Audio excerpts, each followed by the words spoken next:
henkilöitä 79 paikalla ja ropisee koko ajan lisää, mutta näillä nyt aloitetaan. Eli hiukan on alkuun tätä kurssiesittelyä ja tarkoitus ihan asiaankin päästä sitten tänään. Tosiaan sanotaan nyt vielä ääneen nimi, eli Kai Jokinen on mun nimi. Tällä osatoteutuksen tiedot, jos nyt Moodlea katsotaan, niin täällä nyt oli mun sähköpostiosoite. Osoite, jos tulee jotain asioita. Viime vuonna, ykkösvuonnahan en teille mitään opettanut, mutta nyt on tämä lujuusoppi tässä syksyllä ja sitten teknisessä mekaniikassa kevään aikana opetan edelleen lujuusoppia siellä ja lisäksi dynamiikkaa. 3. vuoden opiskelijoille opetan sitten konesuunnittelun syventäviä opintoja, jotka sille lähtee opiskelemaan. Tämä Moodle ilmeisesti tuonne toimi, että ensimmäisen kerran laitoin tämmöisiä kurssiavaimia. Eli nyt on 5 eri kurssiavainta, SP1, SP3, SP9, Campus ja muu. Eli tarkoitus on vaan, että tuo helpottaa sitten arvosanojen laittamista Webbiin, kun tiedän, että mille ryhmälle olen arvosanaa antamassa. Joo, muuten on sama. Eli täällä nyt on Campus Onlinein kauttakin jokunen opiskelija. Ja osatoteutuksen tiedot täällä, että no vielä tosiaan, että jos joku ei ole tätä Moodlea löytänyt, täällä nyt ei ollut kauhean paljon osallistujia, minäpäs vielä katon käyttäjät, osallistujat, paljon se sanoo, että täällä on 74. Jaha, nyt on 101 linjoilla, niin kaikilla ei varmaan sitä Moodlea sitten ole. Mä jonkun sähköpostiin tuossa laitoin, missä oli suoraan tämä linkki, tämä osoite tuossa viime viikolla ja tosiaan tämähän löytyy sitten selaa kaikkia kursseja tämmöisellä nimellä kuin lujuusopin perusteet, koneosien ja rakenteiden mitoitus ja vielä 2022 perässä. Ja Moodle oli nyt kurssiavain, että näistä nyt voi valita sitten sopivimman näistä 5 vaihtoehdosta. Mielellään sen mukaan, että mihin ryhmään kuuluu, niin helpottaa, arvosana menee helpommin perille sitten.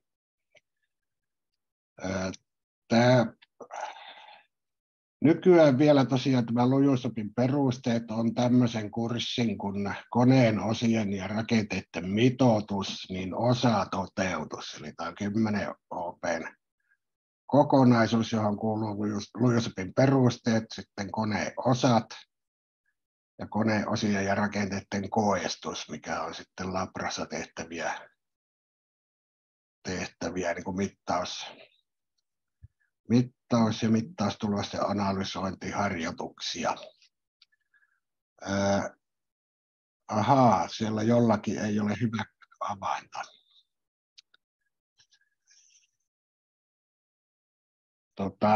Aika monella on hyväksynyt. Mitähän näistä kokeilit? Huomaatko isot ja pienet kirjaimet sitten? Sitten SP1, SP3. Ja että Moodle ei välttämättä eka kerralla hyväksy, tulee chatissä tietoa. Joo, no kokeile uudestaan tuon äskeisen vihjeen perusteella. Joo, no jos ei niin kuin kerta kaikkiaan aukea tämä Moodle-pohja, niin sitten laitatte sähköpostia, niin mä tämän luennon jälkeen lisään tänne Moodleen väkisin sitten semmoista osallistujat, jotka ei onnistu tätä avaamaan. Eli mä voin tänne lisätä osallistujia kyllä. Ahaa, nyt aukesi, hienoa. Osatoteutuksen tietoja oli vielä katsomassa ja eli täällä nyt on sitten kurssin suoritusohjeita. Eli molemmilta perioodilta 1 ja 2 annetaan erillinen arvosana. Eli heti ykkösperiodin jälkeen tulee arvosana. Täällä nyt on tämä kurssi on aika lailla nyt uudistumassa viime vuoteen nähden, ja tämä on vähän arvaus nyt, että kuinka se arvosana muodostus. Eli täällä sanotaan, että alustavasti näin, että tänä vuonna muutokset prosenttijakaumissa ovat mahdollisia. Mutta kurssilla on kuitenkin, periaatteessa jo hyväksytty tehtävä on aina 1 piste. Ja saatan antaa alennettuja pisteitäkin. Mutta useimmissa tehtävissä, ja on sitten tenttejäkin, tenttiaktiviteetteja, jossa tulee niin kuin tämä pisteet sen mukaan, mitä on oikein. Ja näissä varsinaisissa viikkotehtävissä niin hyvä yrityskin palkitaan täysillä pisteillä. Koko jouluun asti on joka viikko 2 tunnin luentoa ja etänä mennään koko ajan. Joo, kyllä. Kaikki luennot nauhoitetaan ja voi katsoa jälkeenpäin, eli jos se ei ajankohta sovi, tai sitten jos jotain jää epäselväksi ja ruvetaan katsoa, niin nämä nauhoitukset tulee normaalisti noin tuntiluennon jälkeen, jos ei ole muita kiireitä, niin tänne Moodleen. Mutta tosiaan nämä tehtävät kuitenkin pitää sitten palauttaa aikanaan, että aina luennolla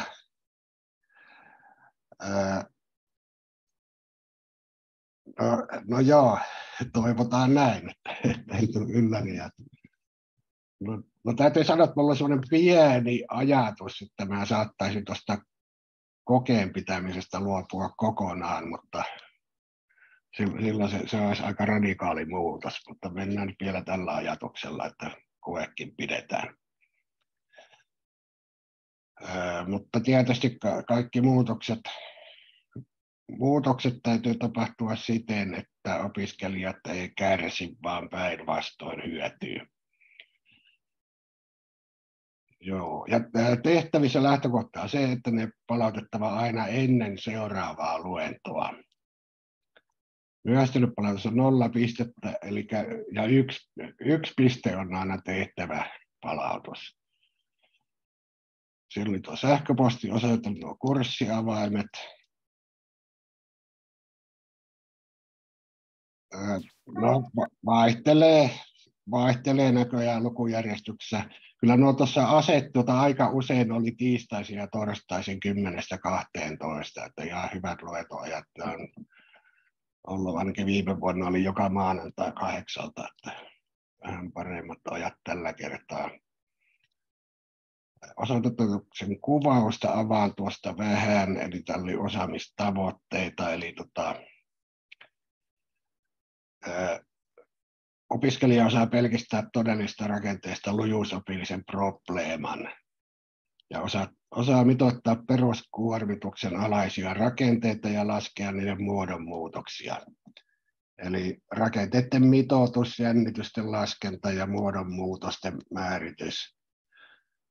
määritys ja todellinen rakenne yleensä pitää yksinkertaistaa jonkunnäköisessä malliksi, mitä voidaan sitten laskea.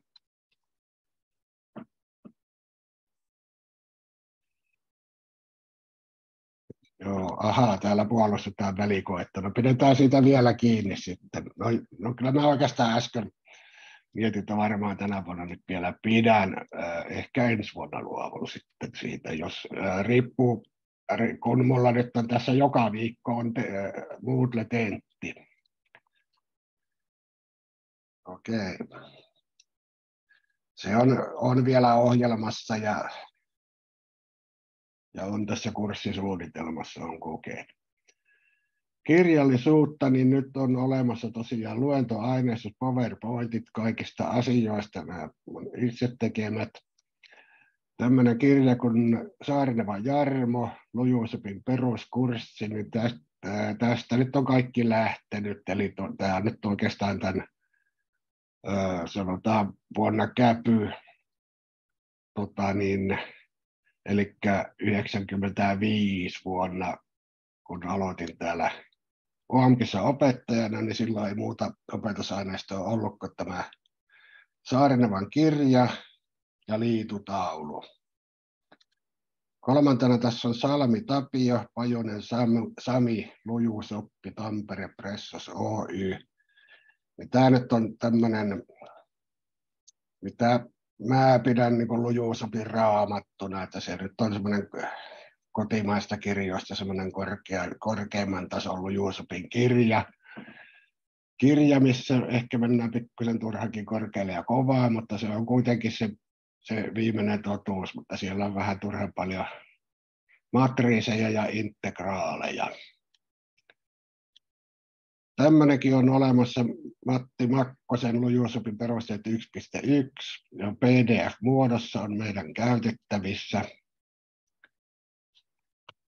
Altasen Eskon tekniikan taulukkokirja on ihan hyvä ja hyödyllinen opus, eli sanotaan, että tässä on 2016 versio kyllä mulla on, en tiedä onko senkin jälkeen tullut uusia, eli siinä on kyllä erinomaisia tekniikan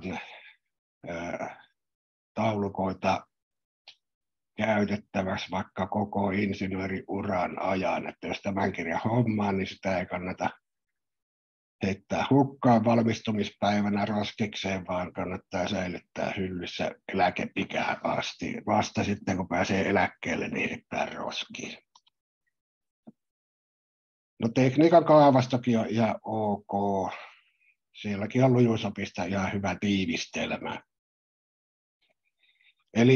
Ja myös tässä tekniikan taulukkokirjassa on Lujuusopin tiivistelmä. Eli toive olisi, että tämä PDF on nyt niin kuin opetusaineistoa.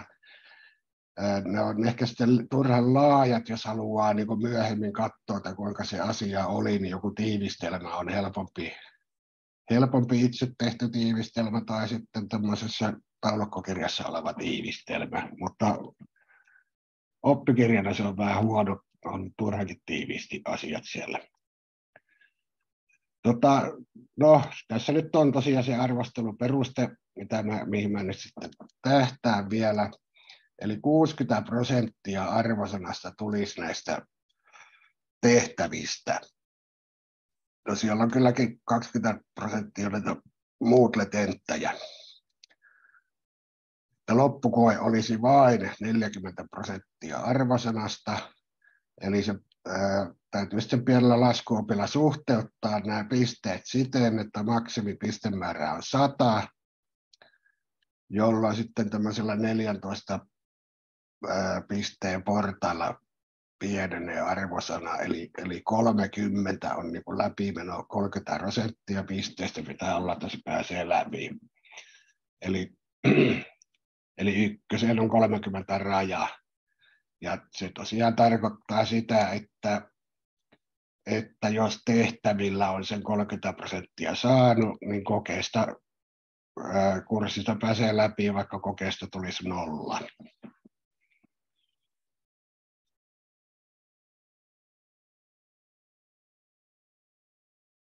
Joo, siinä oli tuo osatoteutuksen tiedot, luentoaineisto, eli täällä on nämä kaikki luento-powerpointit. Tänään katsotaan tätä alustusta ja vetopuristusasiaa. Eli nämä on PowerPointteja, nämä luentoaineiston linkit on täällä monessa paikassa. Tämä vetopuristus on esimerkiksi Vetopuristus PowerPointia käsitellään nyt viikot 35, 36 ja 37. Ja täällä on jokaisessa näissä osiossa myös linkki tuohon PowerPointiin.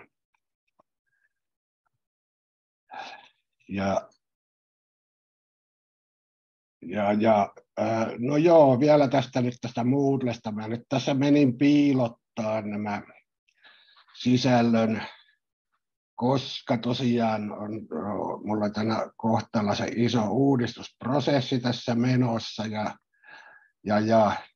nämä ei ole vielä valmiita sen uudistuksen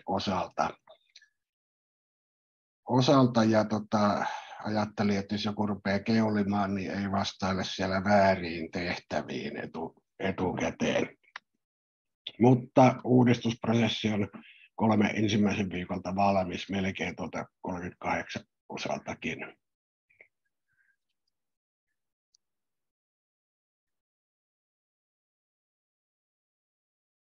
Joo, eli ne oli no PowerPointit sitten. Taulukoita, no tänne saattaa tulla lisää tässä kurssin aikana, mutta täällä nyt on tärkeänä tämmöinen SSAP:n rakenneputkikäsikirja, missä nyt joidenkin profiilien poikkileikkaustietoja löytyy. Sitä käsitellään myöhemmin.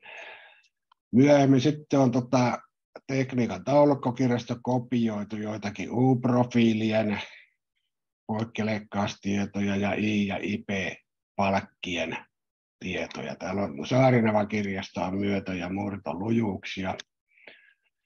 Eli tänne kerätään tämmöistä taulukkomuotoista tietoa. Yleensä ne on aina myös sielläkin linkki, missä niitä tarvitaan, mutta täältä sitten löytyy tarvittaessa. Muu aineisto, eli täällä nyt oli tämä PDF-nä Matti Makkosen Lujuusopin peruskurssiaineisto. Eli se joskus on OAMKin ostettu käyttöoikeus tähän Makkosen aineistoon. No tämäkin nyt on ollut niin kuin inspiraation lähteenä ja tärkeimmässäkin roolissa joskus tässä Lujuusopin kurssilla, mutta nykyään vähemmän. Tämä ei sitä täällä opetusmielessä avaa, mutta saa sitä selata. Ja täälläkin on rakenneputkikäsikirja. Millä otsikolla tämä oli muu aineisto? Täällä on otteita tekniikan kaavastosta, otteita tekniikan taulukkokirjasta. Tässä on tämä Saarinevan kirja, sieltä on otteita. Ja sitten on viikkotehtävät, eli Saarinevan kirjan viikkotehtäviäkin lasketaan, niin kaikki Saarinevan kirjan viikkotehtävät löytyy tämän alta. Sitten täällä on jotain tämmöisiä tiivistelmiä, en ole viittinyt sitten poistaa, enkä varmaan en näitäkään nyt täällä esittele, saa katsella jos haluaa, mutta eli nämä nyt on vähän niin kuin lunttilappuja, mun tekemiä lunttilappuja, mutta se lunttilappuhan kannattaa tehdä mieluummin itse.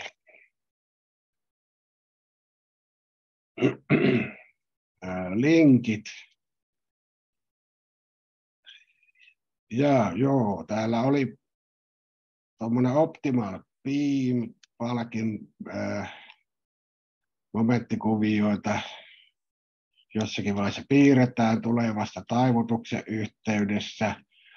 Ei vähän aikaa, mutta mätkät latauslinkki on tärkeä, eli huomiseksi toivon, että lataatte PTC Mätkät Prime 8.0 kokeiluversiona. 8.0 on jo tarjolla, jos mä tuosta painan tuosta linkistä, niin tulee tämän näköinen sivu. Mätkät kokeiluversio.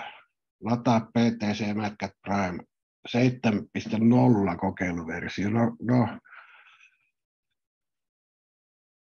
Jaha.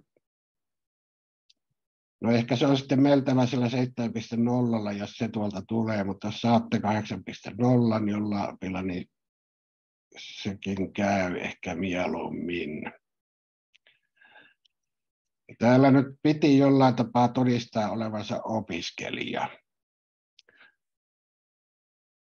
vai pitikö?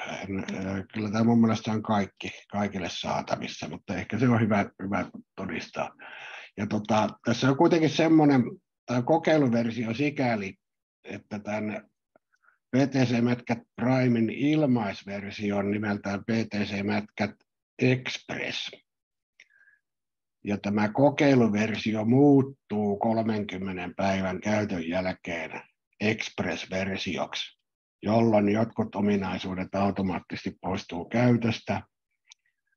Eli tämän voi ladata tämän kokeiluversion, Prime-kokeiluversion, että siinä on 30 päivän triaali, mutta se kyllä toimii sen 30 päivän jälkeenkin, eli se ilmaisversio on riittävän toimiva.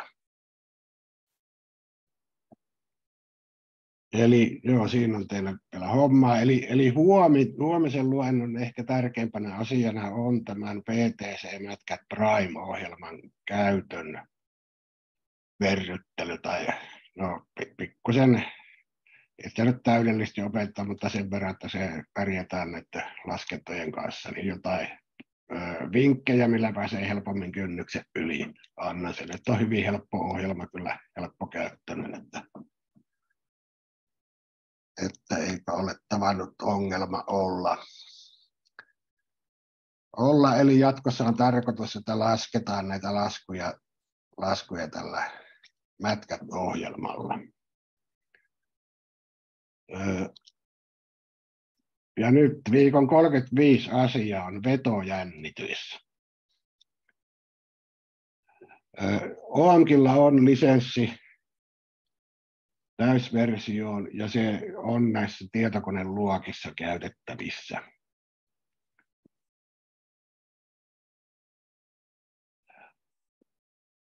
No joo, ja siellä on tosiaan sitä Mätkäristä, niin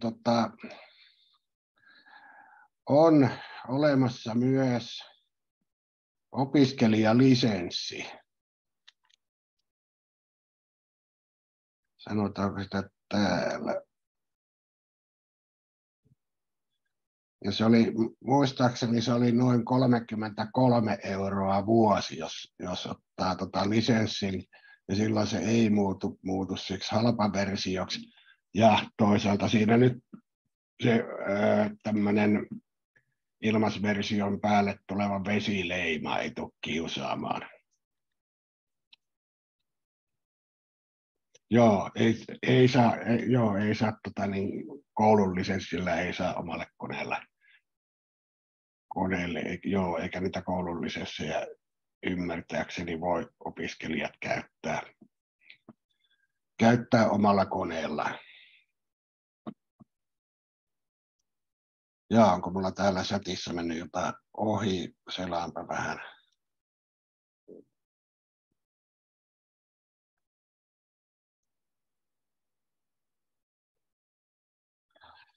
No joo, kyllä mä oon tässä ollut hereillä, että olen nähnyt mitä chattiin on tullut vilkulle tuossa kelloa välillä, eli joo, hyvin on vielä aikaa. Eli tuossa oli nyt niin kuin yleisasiaa. Tuleeko tässä vaiheessa kysyttävää? Eli tosiaan siinä on ilmaisversio olemassa. Oho. Eli tämä on täysin ilmainen tämä PTC Mätkät Express. Mutta jos haluaa niin opiskelijalisenssin, eli haluaa, että se on tämä Prime sitten käytössä, niin se oli noin 30 € viime vuonna, mutta onko se sitten 33? Mutta tällä täysin ilmaisella kyllä pärjää. Että ehkä kannattaa sen kanssa katsoa, ja sitten kun siihen kuukauden päästä lätkähtää semmoinen vesileima päälle, niin sitten voi miettiä, että häiritteekö se vesileima.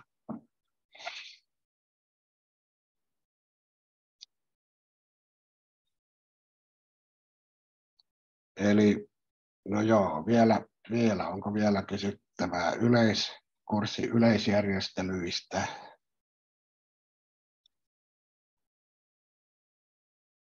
Määnpäs katson, mikä on osallistujamäärä 108. Ja joo, eli luentoaineisto. Mulla oli tämmöinen pieni alustus, mikä katsotaan nyt vaikka sitten alkuun läpi.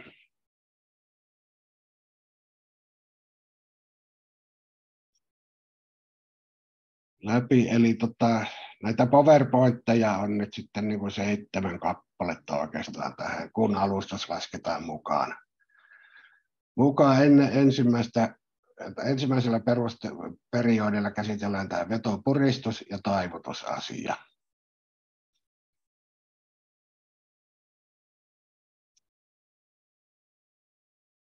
No joo. Materiaalien lujuuden perusteet, eli lujuusoppi. Jaa, niin, kun tässä tulee ensimmäiseltä periodilta ja toiselta periodilta molemmilta arvosana, niin niille on pitänyt antaa oma nimi niille osioille. Toinen osio on sitten materiaalien lujuuden perusteet ja toinen osa on lujuusopin perusteet. Materiaalien lujuuden perusteet, se oikeastaan tulee englanninkielestä sanasta strength of materials. Sen joku kieliviisas käänti suoraan materiaalien lujuudeksi. Tai basic of strength of materials, olisi tuo materiaalien lujuuden perusteet.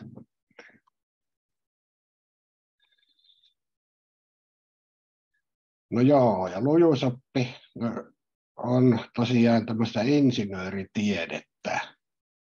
Ja sehän on pikkusen niin kuin salatiede, että sitähän ei opeteta muuta kuin insinööreille. No, olen miettinyt, että kellekö mulle sitä opetettaisiin. No arkkitehdeille jonkun verran, mutta on se arkkitehtikin aika lailla insinööriä. Ja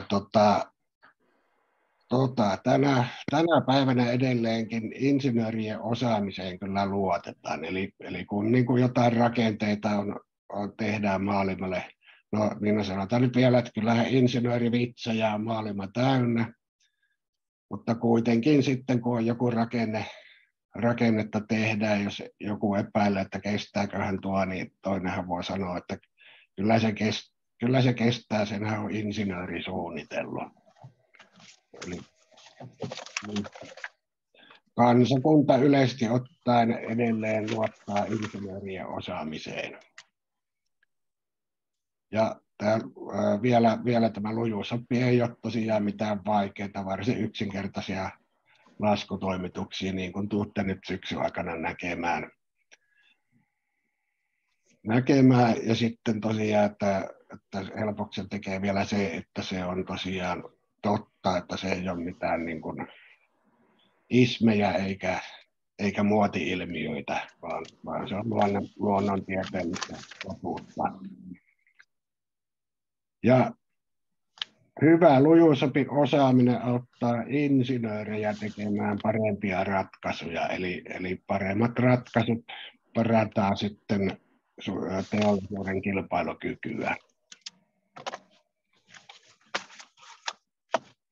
Jollekin tuli mikrofoni päälle sieltä rapinaa. Saa kyllä huudella väliin, jos on asiaa, että myös ääneen.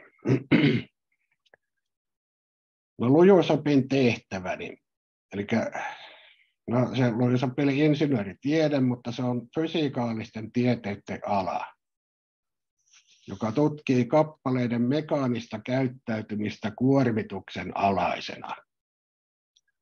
Ja tehtävänä on selvittää kappaleen sisäiset voimajakaumat ja jännitykset. Eli tavallaan jännitystä sitten verrataan siihen materiaalin lujuusarvoihin, että nähdään, että kestääkö se. Ja ratkaista myös muodonmuutokset. Ratkaista jännityksestä aiheutuvat kappaleen muodonmuutokset. Eli kuormituksesta tulee kappaleeseen jännitystä ja muodonmuutosta. Ja toisaalta sitten kyetään määrittämään, että minkälaisia kuormituksia jokin rakenne kestää.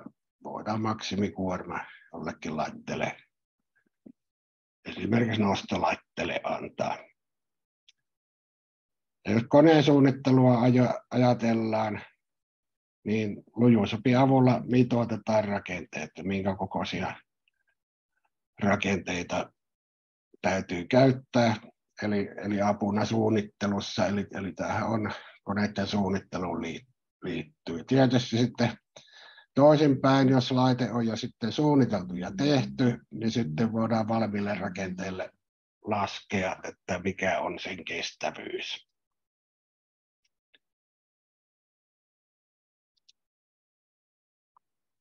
Jaa, en ole varma, onko tämä ajan tasalla, katsotaan. No niin, vaikka tämä nimi on lujuusopin perusteet, niin kyse ei ole mistään alkeiskurssista tämän syksyn osalla.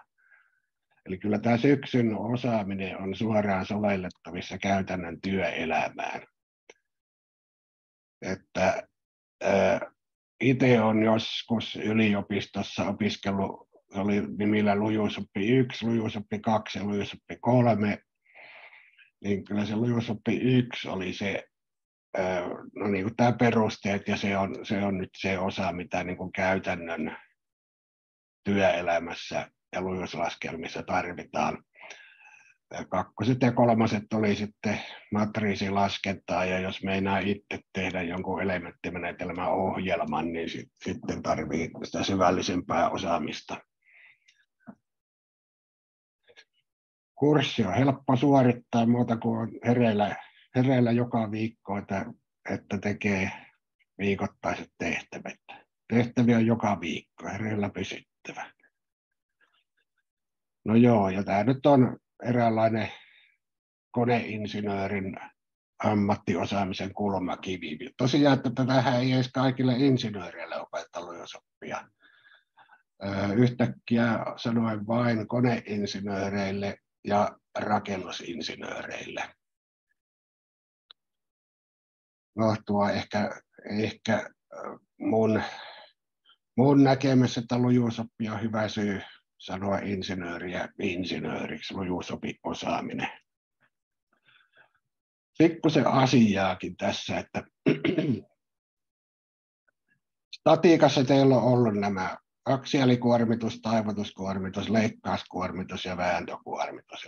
Eli rakenteisiin voi kohdistua neljänlaisia rasituksia. Eli tuo aksiaalikuormitus on vetoa ja puristusta. On taivutuksestakin kuva, leikkaus ja vääntö. Eli nämä nyt käsitellään lujuusopillisesti erillisinä asioina. Kun vähän ennen joulua vähän käsitellään sitten, että kun rakenteeseen kohdistuukin useita kuormituksia yhtä aikaa. Ja voimajakaumat, eli momenttikuvioita teillä varmaan on vähän statiikassa ja onkin ollut. Niin kun näitä kuormituslajeja oli 4 erilaista, niin ne kaikki aiheuttaa sitten erilaisia kuormitusvoimajakaumia rakenteeseen. Eli mä nyt haluan tässä eritellä tai selkeyttää nämä 2 erillistä asiaa. Tämä on toisaalta niin kuin rakenteeseen kohdistuva kuorma ja sitten sen rakenteen sisäinen voimajakauma. Eli aksiaalikuorma aiheuttaa jonkunnäköisen normaali voimajakauman rakenteeseen. Taivutuskuorma aiheuttaa momenttijakauman, mikä voidaan piirtää momenttikuviona. Leikkauskuorma taas leikkausvoimajakaumaa, vääntökuorma aiheuttaa sitten vääntömomenttia rakenteen sisäistä kuormitusta. Ja usein sitten pyritään hakemaan, että missä kohtaa rakennetta se kuormitus on suurin. No, tuo oli niin kuin alustuksena.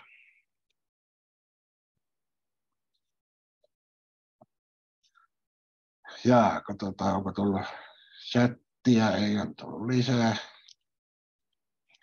Tässä kello sanoo, eikö meillä ole mennyt kuin puoli tuntia. Ja nyt oltaisiin niin pääsemässä varsinaiseen asiaan. Eli tämä vetopuristus PowerPointiin.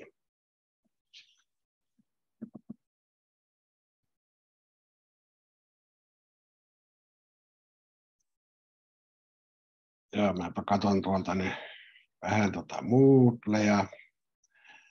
Eli nyt päästään viikon 35 asiaan, joka tämän viikon asia on vetojännitys. Eli nämä molemmat 2 luentoa tänään ja huomenna on niin vetojännitys aiheena. Sivujuonteena samalla opetellaan vähän sitä mätkärin käyttöä. Onko ne tehtävien palautuspäivät siellä nyt silleen oikein, kun mä katsoin, että ne heittelee aika paljon? Vai tuleeko niihin vielä jotain muutoksia? Kyllä pitäisi olla. Jos mä katsoin oikein, niin olikohan joku jo huomiselle? Ja sitten siinä oli joku... Kyllä, joo, ihan hyvä. Joo, sitten se eka on 30. syyskuuta. No se on, joo, siinä on virhe. No joo, olipas tarkkana, joo, 30. elokuuta pitäisi ilman muuta olla, joo. Entäs se huominen? Se pitääkin olla niin vai? Joo, nämä kaksi tehtävää olisi nyt huomiseksi. Okei, mä ajattelin, että tässä tulee vaan vähän kiireet, kun tämä on näin illalla ja sitten huomen töissä ja palautus oli 4 aikoihin. Niin... No niin, joo, ennen seuraavaa luentoa. No joo, niin. mutta tämä vetojännitys 1-4 tehtävät nyt tullaan tekemään tässä seuraavan tunnin aikana. Okei. Ja muutetaanpa nyt tuonne kuukausi oikeaksi.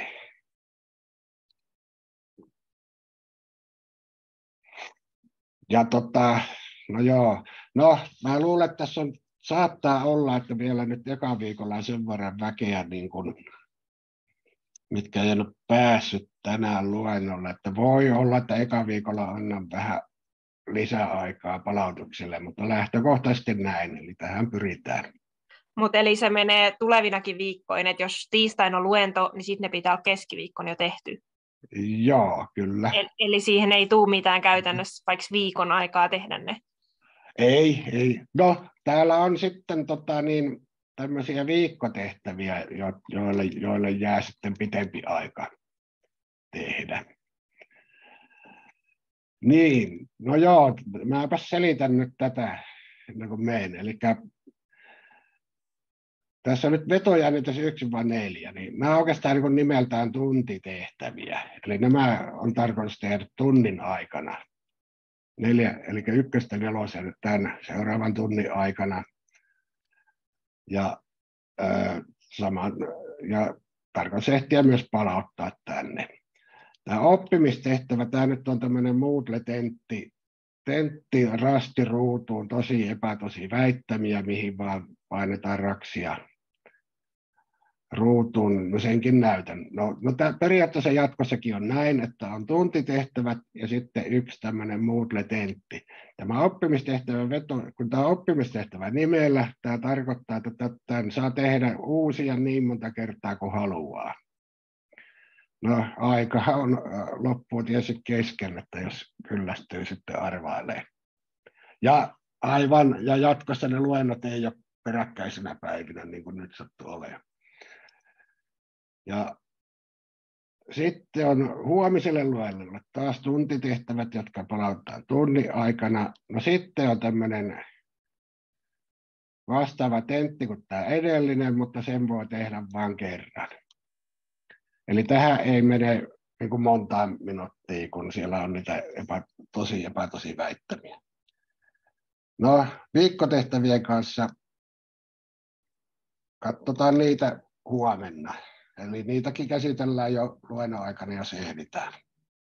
Nämä viikkotehtävät on semmoisia, että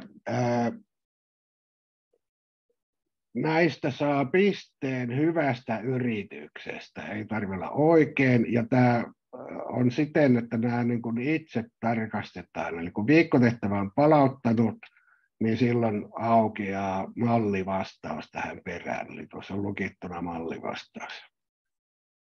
Ja näitä on 4 tämmöistä, että kun kun palauttaa oman yrityksen, niin saa heti perään mallivastauksen katsottavaksi.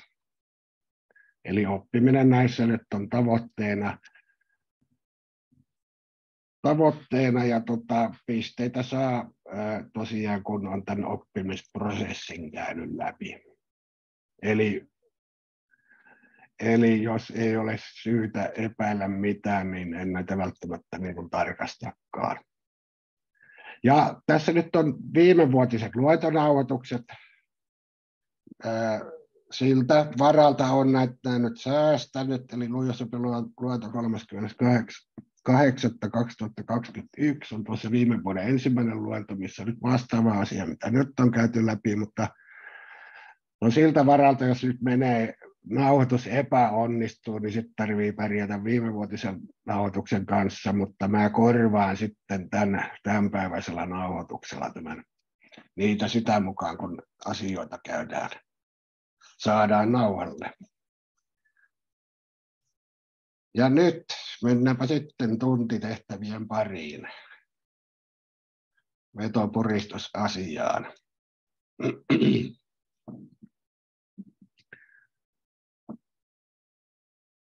Ja vetojännitys. Oliko se? Joo, kyllä. Vetojännitys on tämän viikon aihe.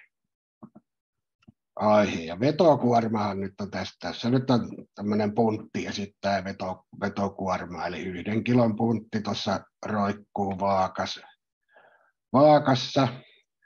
No, vaaka näyttää, jos se newtoneita näyttää, niin se näyttää 9,81 newtonia. Ja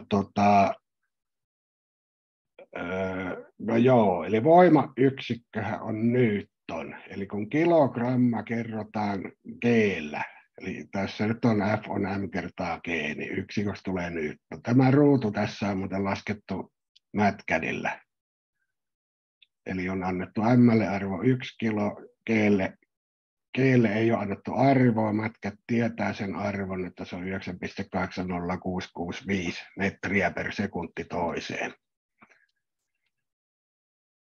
Ja 1 kilon massa aiheuttaa tuon 9,8 newtonin vetokuorman tässä alaspäin. Ja vähän niin kuin statiikkaa tässä mukaillen, niin kun on alaspäin kohdistuva voima, niin täytyy olla vastavoima täällä yläpuolella. Ja myös tähän puntariin kohdistuu alaspäin vetovoima ja ylöspäin täytyy olla sama voima. Ja myös tälle kattoon vaikuttaa sama voima F alaspäin. Ja tuntitehtävä 1.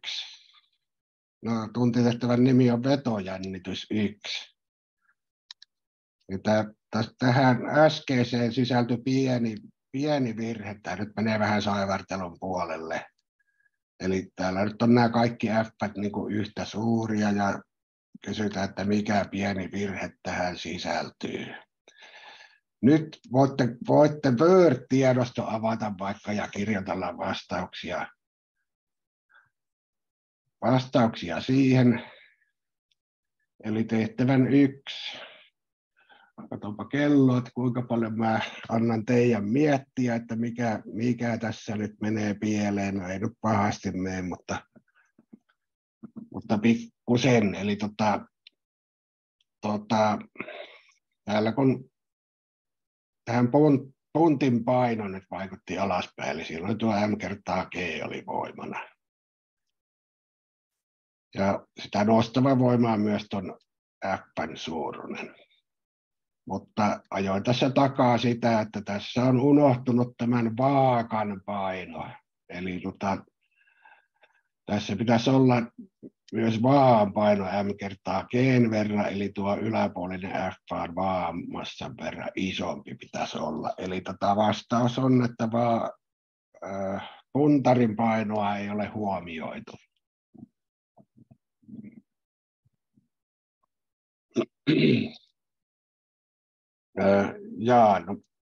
Toinen pieni virhe siinä nyt on tavallaan, mä menen takaisinpäin, eli se puntaripaino ei ole huomioitu riitti tässä vaiheessa, kun ei ole mitään F:lle laskettu arvoa, mutta jos sille F:lle laskettaisiin arvo, niin toinen pieni virhe tulisi tuon G:n arvosta. Eli tuo pikku G on niin kuin putoamiskiihtyvyys maan pinnalla. Ja voidaan laskea tämmöisen kaavan avulla, missä iso G on gravitaatiovakio, mikä on tosiaan vakio kaikkialla maailmassa. Eli gravitaatiovakio kertaa massa.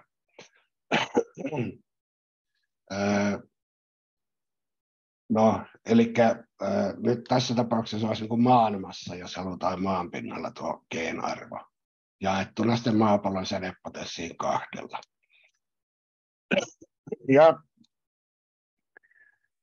Ja se tosiaan vaihtelee eri paikoissa maan pinnalla tämä vakio, ja 1901 on sovittu, että laskennassa käytetään arvoa 9,80665 metriä per sekunti toiseen, joka vastaa suunnilleen keskimääräistä putoamiskiihtyvyyttä 45 leveysasteella.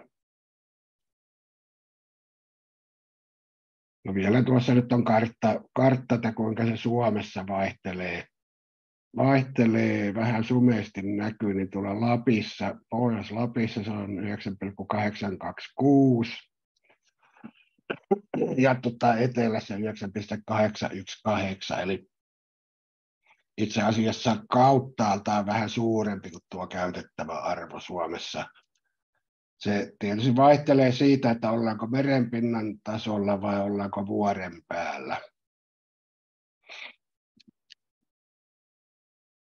Mutta mätkätkin käyttää tätä samaa arvoa ja sen kanssa mennään. Ja tämä nyt oli vähän lujusopisti sivuun menevää asiaa.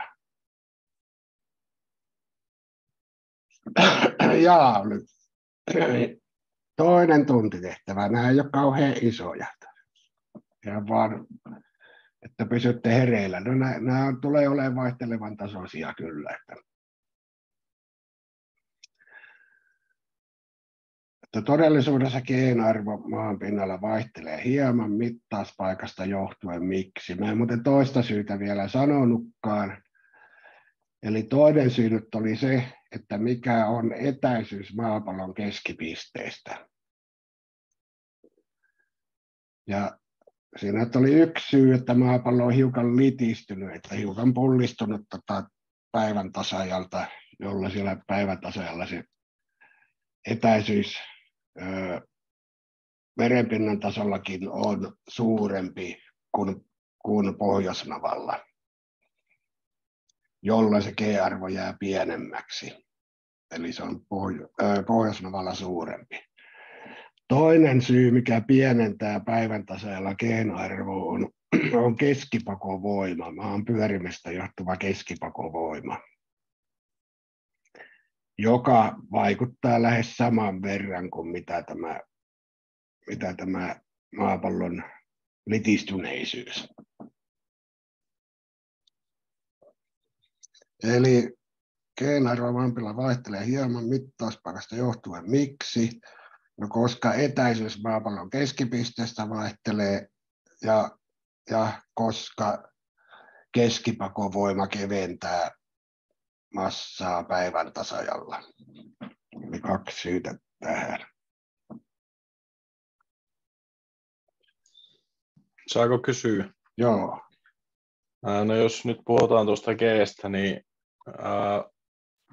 eikö kuun vetovoimakin vaikuta siihen välillä? Sehän aiheuttaa veneenkin. Joo, kyllä. Vaikuttaa sekin, joo. Eli se vielä vaihtelee sitten ajan tilanteen mukaan. Eli kyllähän se kuun vetovoima vaikuttaa, kun se kerran vuorovesiäkin siirtelee. Mutta joo, hieno juttu. Enpä ole yhtään tuosta perillä, että mitä suuruusluokkaa se on. Mutta nähdäkseni joskus on sitä laskeskellut, että ihmisen paino kuitenkin on tasoilla useita satoja grammoja pienempi kuin täällä Suomessa. Kuinka se kuun vaikutus tuskin on satoja grammoja, mutta saattaapa grammoja olla.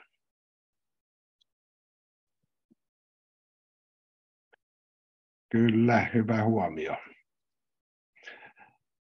No tuo äskeinen oli nyt tarkoitus olla kuin vetoasiaa. Ja kun oli tuo aksiaalikuormituksesta nyt puhe, niin aksiaalikuormitus voi olla joko vetokuormaa tai puristuskuormaa. Tässä nyt esitetään nyt puristuskuormaa, eli tuossa nyt kohdistuu 500 newtonin työntövoima tämmöiseen vinoon sauvaan.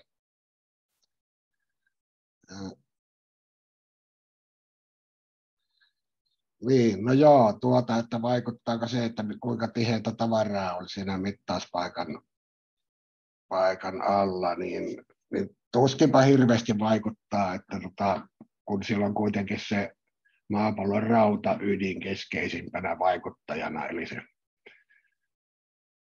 etäisyys on niin kuin se merkittävintä no niin, tuo G-arvo palattiin taas. No joo, tämä sauva nyt puristaa 500 newtonin voimalla, niin tämä pyrkii täällä tämä pyörä liikkumaan eteenpäin. Tässä nyt on tilanne, että se on nyt tasapainossa sitten, eli tämä jousi on venynyt ja pysäyttänyt tämän pyörän.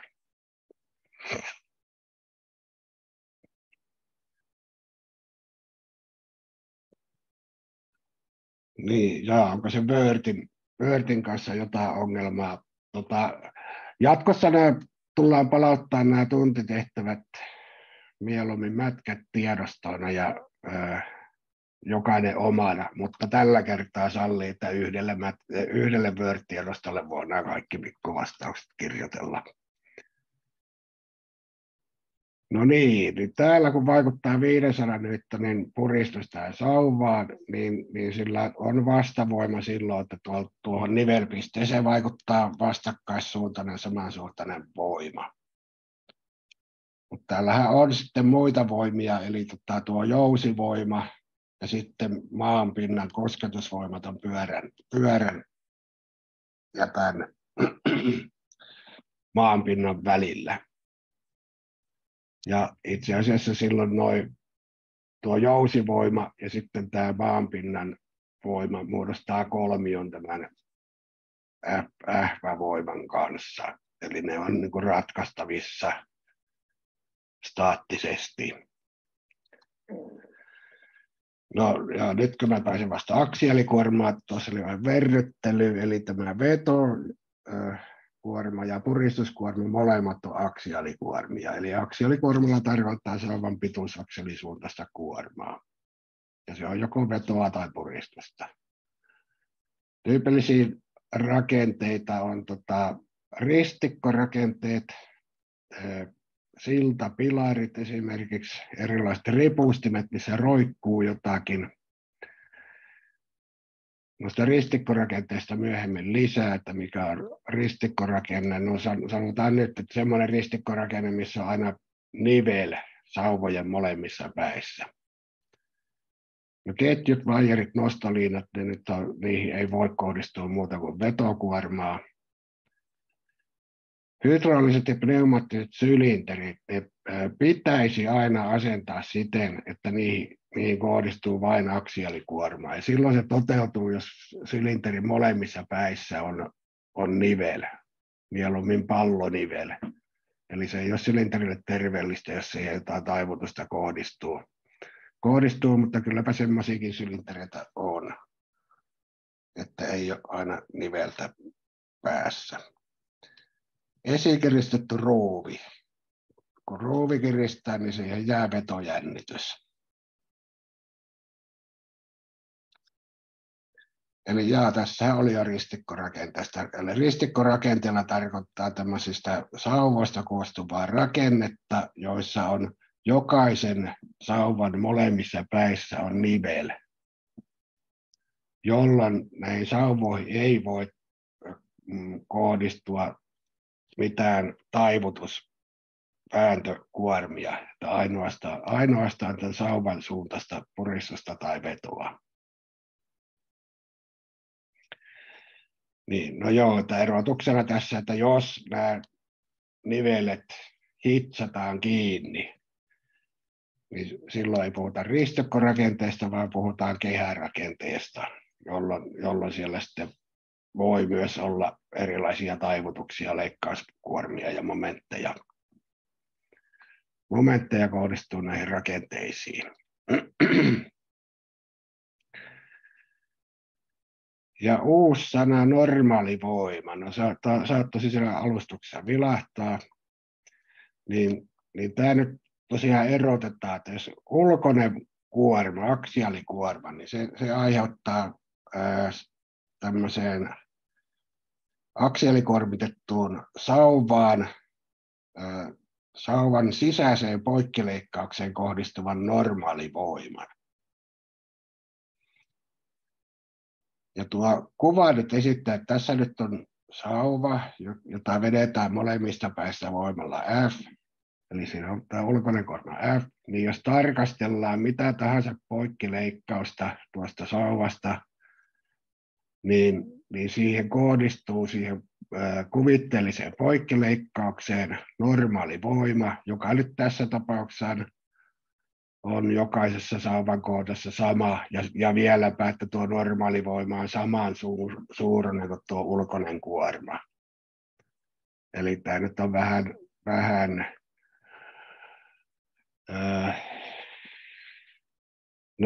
teennäinen jaottelu, mutta taivutuksessa tämä on sitten isompi ero, että jos on ulkoinen voima ja sisäinen momenttikuorma.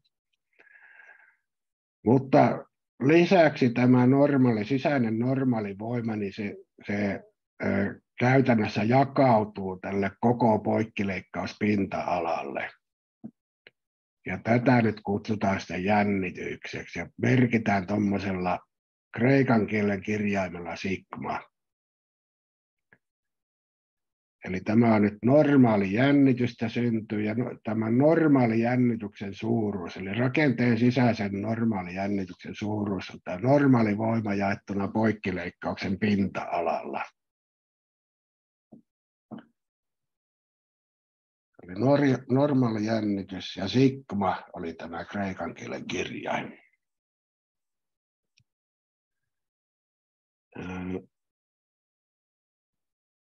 No, tuohon luki jo, että eli kun normaalivoima jaetaan poikkileikkauksen pinta-alalla. No, eli tuo sigma on n per a. No, mä käytännössä kyllä lasken usein, ja tekin laskea, että sigma on f per a, koska tuo f on tässä vetopuristustapauksessa aina saman suuruinen kuin se n. Mutta yksikköjännitykselle tulee silloin voima jaettuna pinta-alalla. Ja voimayksikkö oli newton ja pinta-ala neliömetri. No, tämä newton jaettuna neliömetrillä on Pascal. Mutta Pascalia ei tässä lujuusopissa mielellään käytetä yksikkönä, vaan mieluummin newtonia per neliömilli. Eli muuten tähän tulisi aina nollia kauheat litaniat joutuisi kirjoittaa. Eli käytännössä ne jännitykset, mistä lujuusopissa puhutaan, on niin suuria, että tuo newton per neliömilli on sopivampi yksikkö. Ei tule kauheasti nollia.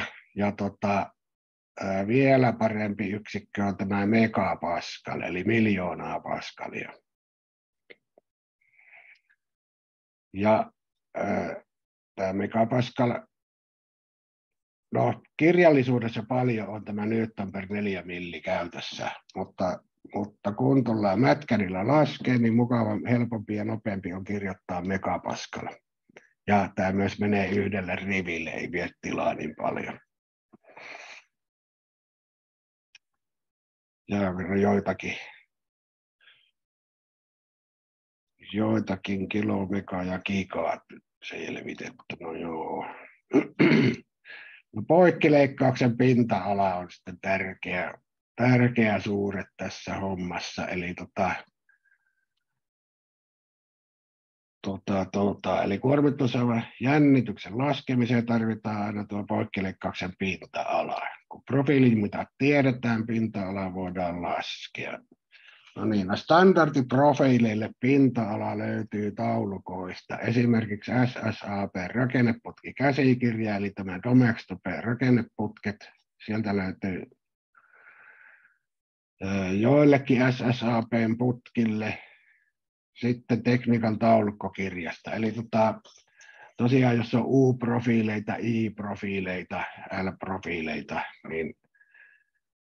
niin joutuu kaivelemaan taulukkoon, että mikä on poikkileikkauksen pinta-ala. Mutta jos sanotaan, että on 12 millihalkaisiainen pyörätanko, niin sittenhän se on helppo laskea pinta-ala. Tuossa on muuten ympyrän pinta-alan kaava laitettu yli PR toiseen. Varmaan toivon, että kaikki muistaa. Mutta ette ehkä muista, niin jos se lasketaan halkaisia avulla, tuo R on nyt säde ja D on halkaisia. Halkaisia avulla se on pi D toiseen jaettuna 4. Luivuusopin kirjallisuudessa yleisesti ympyrän pinta-ala lasketaan tällä jälkimmäisellä kaavalla. Koska yleensä pyöreistä kappaleista on halkaisia tiedossa, tuo säde pitäisi laskea jakamalla se halkaisia. No joo, no vähän ontuva selitys, mutta yksi vaihe vähemmän siihen, että mäkin myös aika paljon käytän tätä, että ei sitten ihmetytä, jos kirjallisuutta katsoo, niin se eroavaisuus niin paljon.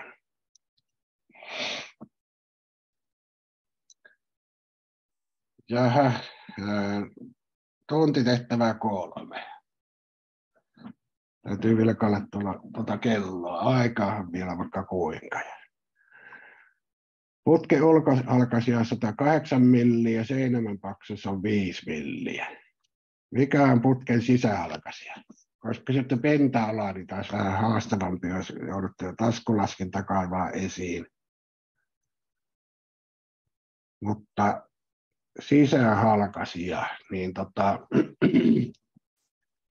tässä on niin kokeissa tullut valitettavan usein tulee kömmähdyksiä. Kömmähdyksiä, kun joutuu putken pinta-alan laskemaan, niin valitettavan usein se, eli jos putken pinta-alaa lasketaan, niin pitää laskea ensin pinta-ala tällä ulkohalkaisijalla, ja sitä vähennetään sisähalkaisijalla laskettu pinta-ala. Ja yleinen kömmähdys on se, että sisähalkaisijaksi laitetaan 108 - 5 milliä, eli 103 millimetriä. Mutta sehän tarvii vähentää 2 tuo 5 milliä, että tulee sisähalkaisija, eli tuostahan päädytään sitten 98 milliin sisähalkaisijan osalta. Tämä nyt on 2,5. Jos olisi säteestä puhe, niin sitten se vähennettäisiin kertaalleen. Sama on tämmöisessä neliöprofiilissa, jossa on neliöprofiilin leveys, ilmoitettu profiilin leveys, korkeus ja seinämän paksuus. Niin leveydestä pitää 2 kertaa vähentää seinämän paksuus ja korkeudesta 2 kertaa seinämän paksuus, että pääsee tuon sisäreiän pinta-alaa laskemaan. Ja tosiaan taulukossa aina ilmoitetaan putkista ulkohalkaisija ja seinämän paksuus. Esimerkiksi SSAP-rakenneputki käsikirjassa, mutta no, siellä ilmoitetaan kyllä myös poikkileikkauksen pinta-ala, ei tarvitse edes laskea. No, tässä onkin ote sieltä SSAP-rakenneputki käsikirjasta. Ja tuommoinen sivunumero on hyvä muistaa tässä jatkossa, tuun kyllä viikoittain muistuttaa, eli sieltä vasta rakenneputki käsikirjassa sivulta 540 alkaen rupeaa löytymään näitä profiilitietoja. Tässä nyt on pieni ote yhdestä sivusta 540 nimenomaan. Ensimmäinen sivu, mistä alkaa näitä tietoja. niin, siinä nyt on esimerkiksi tuo ensimmäinen pienin putki, mitä sieltä löytyy, on korkeus 25 milliä, leveys 25 milliä, seinämän paksuus 2 milliä. Lisätietoa on metripaino, poikkileikkauksen pinta-ala. Tällä AU, se oli ulkopuolinen pinta-ala, eli maalattava pinta-ala, että paljonko menee maalia. Ja AM per V. Ja poikkileikkaustekijä palomitoituksessa ei sano mitään, mutta täällä paljon muutakin tietoa sitten löytyy. Eli näitä poikkileikkaustietoja tarvitsee tämän kurssin aikana opetella lukemaan. Ja tämä taas on sitten tekniikan taulukkokirjasta. Tätä U-profiileita ja I-profiileita ei löydy sieltä SSAP:n rakenneputkikäsikirjoista. Nuo on oikeastaan erilaisia putkia, neliöputki, suorakaideputki ja pyöreä putki, mitä sieltä löytyy. Niin esimerkkinä tässä on USB-tankoja, USB 80, USB 300. Tuo nimi sanoo tämän palkin korkeuden, vai sanoisiko korkeuden, mielellään U-palkissa sanoisin leveydeksi, mutta kyllähän se korkeus on.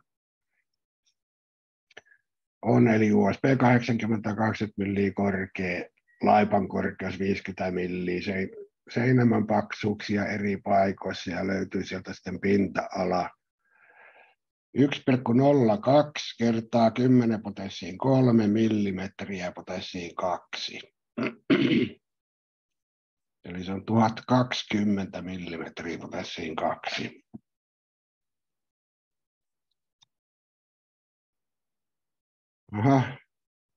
Tuntitehtävä 4. Katso taulukosta, mikä on USB 200 palkin poikkileikkauksen pinta-ala.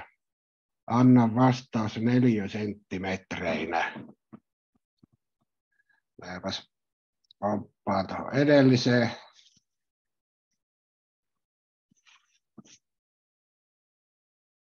Niin. Nyt on niin paljon aikaa, että mä odotan vaikka sättiin sieltä niin kuin vastauksia. Montako 4 senttimetriä on USB 200 palkin poikkileikkauksen pinta-ala?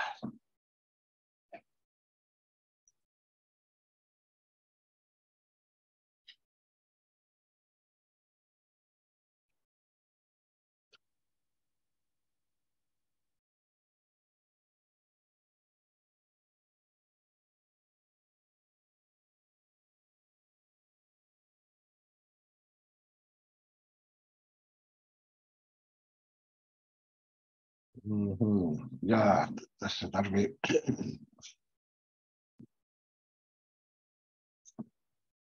nyt tuli, joo.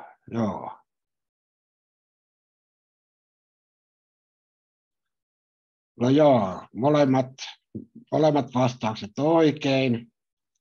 Eli Aleksilta tuli 4 senttiä nimenomaan, sitä kysyttiin, mutta tuo 4, tässä on yksikkö perässä 4 milliä, eli se on 2984 milliä tosiaan. 2,98 kertaa 10 potenssiin 3, niin 2980. Ja 1 neliösentti on 10 milliä kertaa 10 milliä, eli 104 milliä, eli pari pykälää siirretään pilkkua. Eli jos tuolla nyt olisi yksikkönä tuolla ylhäällä 10 potenssiin 2 kertaa millimetri potenssiin 2, niin silloin se arvo tässä olisi suoraan 4 senttejä. Mutta 29,8 oli oikein.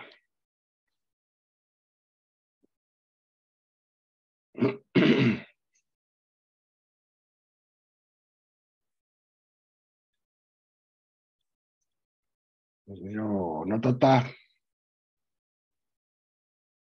tuolla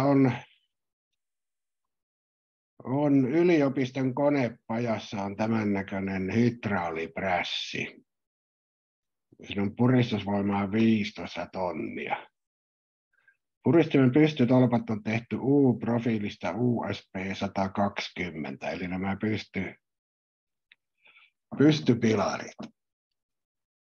Ja tämä on nyt esimerkkitehtävä, eli tuntitehtävät on tehty. Kuinka suuri vetokuormitus kohdistuu puristimen pystytolppiin suurimmillaan newtoneina? Mikä on USB-profiilin poikkileikkauksen pinta-ala? Millainen jännitys pystytolpissa on?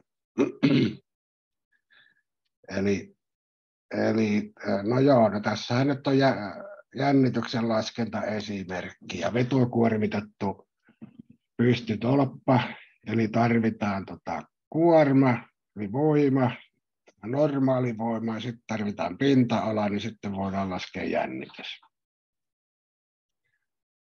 Ja kun tämä prässi nyt painaa alaspäin 15 tonnilla, sehän pyrkii nostamaan yläpäätä ylöspäin, eli tänne molempiin sivuihin tulee niin vetokuorma, ja se jakautuu 2 palkille.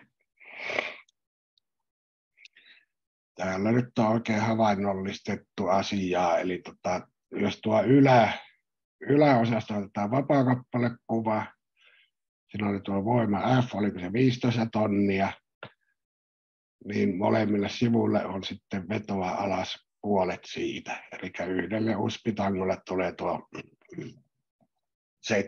tonnia vetoa. Ja sehän on nyt, tuolla on tuommoinen tappi, mihin se kohdistuu se veto, eli tuon tapin ja sitten tämä ylällä olevan poikkipälkin väliselle alueelle. Ja tässä on piirretty sitten normaalivoimajakauma, joka on vakio, eli tälle koko välillä on sitten sama tuo normaalivoima. Ja se on 7,5 tonnia vastaava. Oliko se 15 tonnia, eli joo, keillä pitää vielä kertoa. Eli jos se maksimipuristus oli 15 000 kiloa newtoneina, se on sitten 147 kilonewtonia. Yhteen palkkiin kohdistuva voima puolet siitä. Poikkileikkauksen pinta-ala ja 1,5 kertaa 10 potenssiin 3 millimetri potenssiin 2. Siitä on tullut 15 4 senttiä. Käydäänpäs vilkaisen, oliko se tuossa äskeisessä taulukossa. Ja minkä kokoinen se oikein USB 120.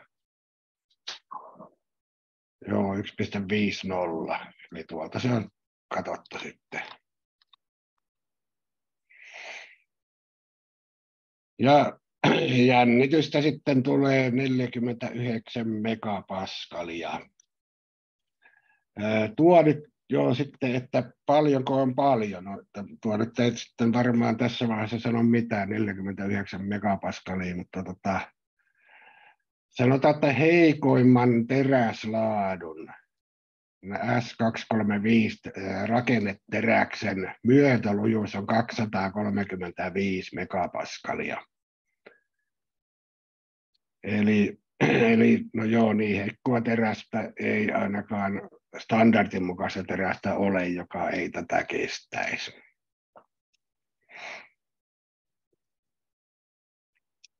Sata megapaskalia rupeaa olemaan jo kohtalainen jännitys. 200 megapaskalia on jo kova jännitys.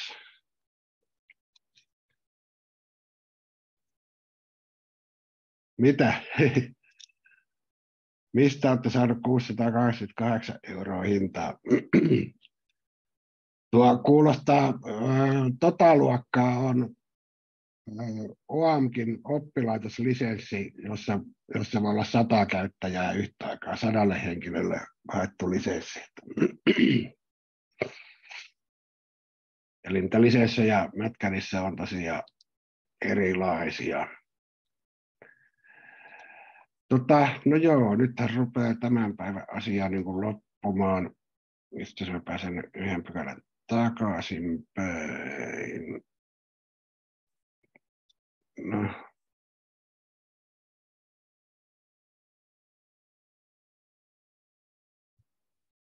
Pääsin. Nyt se oppimistehtävä, eli nyt olette nämä tuntitehtävät, 4 tuntitehtävää tehnyt, mitkä voitte palauttaa. Palautus on 4 pisteen arvoinen, eli 4 pistettä lakkarissa, kun laitatte Moodleen. Joku on varmaan palauttanut jo, onko ollut ongelmia, ilmeisesti ei, kun ei ole mitään sanottu. Ja oppimistehtävä vetojännitys, siellä on tosi epätosi väittämiä. Tässä on ne kaikki väittämät oikeastaan esitetty mitä siellä väitetään. Että esimerkiksi tämä aksiaalikuorma on sauvan pituusakselin suuntainen kuorma. Ja sitten 2 raksia, tosi tai epätosi. Siellä oppimistehtävässä hankaluutta tuo se, että tässä on 20 väittämää ja näistä nyt on osa ei ole totta ja osa totta. Ja nämä väittämät tulee satunnaisessa järjestyksessä ja jotkin 10 väittämää satunnaisessa järjestyksessä. Maksimipistemäärä tästä oppimistehtävästä on 5 pistettä. Eli jos ne kaikki 10 on oikein. No, todennäköisesti laskennalla sieltä pitäisi tulla tuurilla 5 pistettä, eli 5 oikein, eli 2,5. Eli kun 10 kohtaa laittaa raksin ruutuun, niin siinä nyt ei montaa minuuttia mene, mutta tietysti jos tekee sen 100 kertaa, sitten voi mennä useampi minuutti. Ja mätkät verryttelyllä jatketaan huomenna. Ja siinä samalla sitten lasketaankin jotain, niin tulee ne tuntitehtävät tehtyä. Niin oli täällä jotain vähän PowerPoint-asiaakin. Täytyisi ehtiä PowerPointiakin käymään. Itse asiassa nyt, kun on vähän aikaa, niin en malta olla katsomatta vähän jo huomista asiaa, niin saadaan enemmän siihen mätkäriin aikaa. Tuntitehtävästä, kun sillä aloitetaan. Vähän on yksitoimista sylinteriä.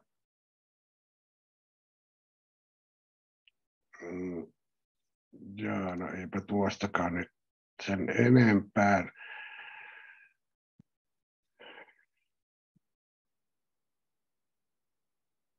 Joo, täällä on tosiaan sylinteri, no se piti tässä nyt sanoa, että sylinterivoima 5 tonnia, ja täällä ei kovin iso tämä sylinteri ole, että jos 5 tonnin hydraulisylinteri otetaan, niin se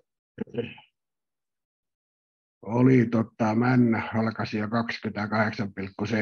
millimetriä. No joo, täällä on vähän kaksitoimista sylinteristä ja siihen liittyvä tuntitehtävä, mutta nämä vaatii jo laskentaa, eli ensin tarvitsee verrytellä mätkänin käyttöä. Ristikkorakennetuntitehtävä. Sauvan kuormit, ja ruuvin jännityksestä tuntitehtävä. No ei tällä nyt olekaan, kun kääntöpominastori on sitten semmoinen asia, että katsotaan, jos ehditään. Ja täällä on sitten tämän viikon viikkotehtävät. Ei ole kovin vaativia ainakaan huomisen jälkeen. Eli nämä on oikeastaan niin kuin huomisen luennon jälkeen, jos huomisella luennolla jää aikaa, niin voidaan sen luennon aikanakin näitä katsella, mutta periaatteessa nämä niin kuin kotitehtäviä, nämä viikkotehtävät. Ja sitten ensi viikon asia sitten, että minkä venymän mikäkin jännitys aiheuttaa.